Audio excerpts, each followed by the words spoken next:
Hello everyone and welcome back. So in this section, like I said in the previous section, that there's an invoice that we captured wrongly, this one for cash. In some cases there's no harm in doing a supply invoice for this, but I just want to show you another way we can do it. Like here we've got this was gems. So let me look for gems. So this is gems. Okay, so gems, I want to, okay, so gems, create bill and expense. Okay, that's fine. Okay, so okay, let's do this. Let's just this is an invoice that we have created, something like that. Okay, that's fine. So what we can do is let's just receive cash on it.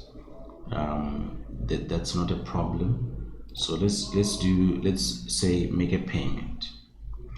So since it is on a cash basis, that won't be much of a problem because we are using cash and cash equivalents to pay this. So I think that won't be a problem. So we save and do this. So which means we paid this. Okay, we paid that. But in the event that you want to do, let's say like here, we no longer owe this guy. So let's say you want to write a check, for example. You want to write a check.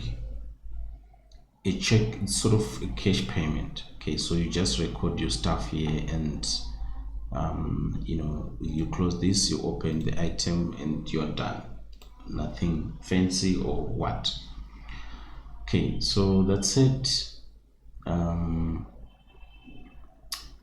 for now. So I think if you check now, we don't have any money in our bank account. So now it's sort of we have overdrawn our account, our cash balance, since we don't have money, but it's impossible for that. We should have gotten a receipt of money from our clients first before doing this. But anyway, that's still fine.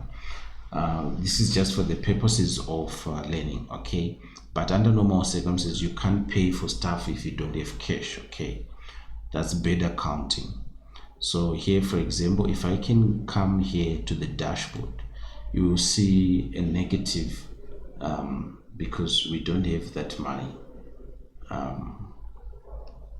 in our business. So I just want to show you that quickly. The cash and cash, we want to show the cash balance as of today. So let's see. So you can see this is a negative cash balance in our books.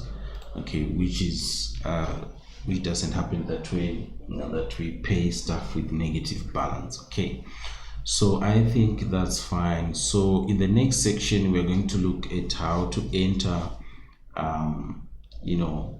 customer invoices and customer estimates, something like that. So see you in the next section.